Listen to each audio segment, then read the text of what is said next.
High বন্ধুরা, আমি রাজা আর অ্যাপ আলোচনা চ্যানেলে আপনাদের সবাইকে স্বাগত। আজ আমি নিয়ে এসেছি একটা নতুন ভিডিও। এই ভিডিওতে আজ আমি আপনাদের দেখাবো একটা হোয়াটসঅ্যাপ এর মধ্যে আপনি কিভাবে দুটো ফোন নাম্বার ইউজ করতে পারবেন, মানে দুটো আইডি ইউজ করতে পারবেন। তো চলুন দেখে নেওয়া যাক। তো দেখুন, হোয়াটসঅ্যাপের দিয়ে নতুন একটা ফিচার্স লঞ্চ হয়েছে, যেখানে দেওয়া আছে use to account on the same phone, মানে একটা ফোনে দুটো অ্যাকাউন্ট ইউজ করতে পারবেন। এর আগে কি হতো, দুটো আমাদের কাছে যদি দুটো ফোন নাম্বার থেকে থাকতো, তো এর জন্য আমাদের কি হতো, থার্ড পার্টি কোনো অ্যাপ্লিকেশান বা ক্লোন অ্যাপ্লিকেশান বা হচ্ছে গিয়ে হোয়াটসঅ্যাপ বিজনেসের মাধ্যমে আমরা একটা নাম্বারে হোয়াটসঅ্যাপ বিজনেস বা অন্য অ্যাপ্লিকেশানগুলো ইউজ করে থাকতাম। তো এখন নতুন যে আপডেটটা হয়েছে, আজই আমার কাছে এসছে নোটিফিকেশানটা, সেটা সম্বন্ধে দেখাচ্ছি।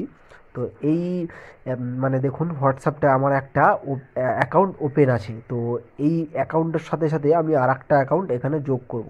তো এর জন্য সেটিংসের পরে ক্লিক করে এই যে অ্যাকাউন্ট বলে যে একটা সেকশন আছে, এই অ্যাকাউন্টের পরে আপনাদের ক্লিক করতে হবে। এরপরে ক্লিক করলেই দেখুন, একদম লাস্টের আগের অপশানটা অ্যাড অ্যাকাউন্ট বলে, ঠিক আছে, এরকম একটা অপশান পাবেন। দেখুন এখানে আপনার ফার্স্ট অ্যাকাউন্টটাও রয়েছে। এবার সেকেন্ড যেটা আপনি অ্যাড করবেন, সেখানে অ্যাড অ্যাকাউন্টের পরে ক্লিক করবেন। ঠিক ফেসবুকেই যেমন সেকেন্ড অ্যাকাউন্ট অ্যাড করা যায়, ঠিক তেমনি। তো দেখুন এখানে যখনই ক্লিক করবেন, তখন হোয়াটসঅ্যাপ যখন আপনি নতুন আর কি মানে লগ ইন করবেন, তখন যেরকম একটা ইন্টারফেস আছে, ঠিক সেরকমই এখানে আপনার মোবাইল নাম্বারটা দিতে হবে, দিয়ে তারপরে এখান থেকে নেক্সট করতে হবে। ঠিক আছে, তো এখানে আমি আমার মোবাইল নাম্বারটা দিয়ে দিচ্ছি, দিয়ে তারপর নেক্সট করছি। নেক্সট করে আপনাদেরকে দেখাচ্ছি।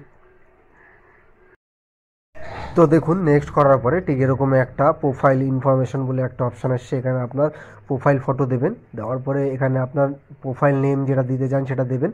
তো আমি এখানে অ্যাপ আলোচনা দিয়ে দিচ্ছি, দিয়ে একটা ইমোজি দিয়ে দিচ্ছি দুটো, দিয়ে তারপরে নেক্সট করছি।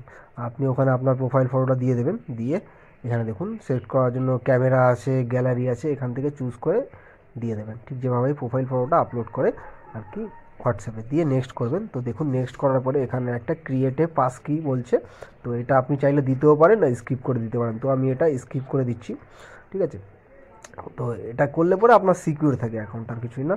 তো দেখুন এখানে অ্যাডিং হচ্ছে, অ্যাকাউন্টটা অ্যাডিং হচ্ছে, ঠিক নতুন হোয়াটসঅ্যাপ খুলে যেমন হয়। তো দেখুন এখানে অ্যাকাউন্টটা ওপেন হয়ে গেছে, ঠিক আছে। এখানে সেন্ড মেসেজের মধ্যে গিয়ে আপনি যেমন চ্যাট করেন ওরকম চ্যাট করতে পারবেন। এখানে স্ট্যাটাস আছে, এখানে কল আছে, ঠিক আছে, ঠিক যেমনই হয় আর কি হোয়াটসঅ্যাপটা আর কি যেভাবে ইউজ করে, ঠিক সেরকমই। শুধু এখানে দেখুন কন্ট্যাক্ট নাম্বারগুলো এখানে শো করে দিচ্ছে, ঠিক আছে। এখানে আপনার কন্ট্যাক্টে যত নাম্বার আছে সব এখানে শো করবে। হ্যাঁ, এবার দেখুন উপরে যে মেনু অপশান আছে থ্রি ডট বলে, ওখানে ক্লিক করার পরে সেটিংস আর সুইচ অ্যাকাউন্ট বলে দুটো অপশান আছে। তো আমি এখানে সেটিংসের পরে ক্লিক করছি। সেটিংসের পরে ক্লিক করার পরে দেখুন এখানে আপনার প্রোফাইলটা শো করছে, নতুন প্রোফাইলটা। প্রোফাইলের পাশে দেখুন একটা অ্যারো আছে নিচের দিকে, ওর পরে ক্লিক করলে বলে এখানে দেখুন আপনার পুরনো অ্যাকাউন্ট আর নতুন অ্যাকাউন্ট দুটোই শো করবে। তো আমি এখন পুরনো অ্যাকাউন্টের পরে ক্লিক করলাম। তো পুরনো অ্যাকাউন্টটা দেখুন এখানে ওপেন হয়ে গেছে, ঠিক আছে। আবার যদি আপনি চান যে নতুন অ্যাকাউন্টটা ওপেন করবেন, তো সুইচ অ্যাকাউন্টের পরে ক্লিক করবেন। দেখুন আবার আপনি নতুন অ্যাকাউন্টটায় চলে আসলেন, ঠিক আছে। খুবই সহজে একটা প্রসেস, আর খুবই সুন্দর একটা আপডেট হোয়াটসঅ্যাপের তরফ থেকে। তো এই ছিল আজ আমার ভিডিও। তো ভিডিওটা কেমন লাগলো অবশ্যই জানাবেন কমেন্ট করে, আর ভিডিওটা ভালো লাগলে অবশ্যই চ্যানেলটা লাইক করবেন। আর এরকম নতুন নতুন ভিডিওর আপডেট পাওয়ার জন্য অবশ্যই চ্যানেলটা সাবস্ক্রাইব করবেন। ধন্যবাদ আপনাদের সবাইকে এতক্ষণ সাথে থেকে ভিডিওটা দেখার জন্য।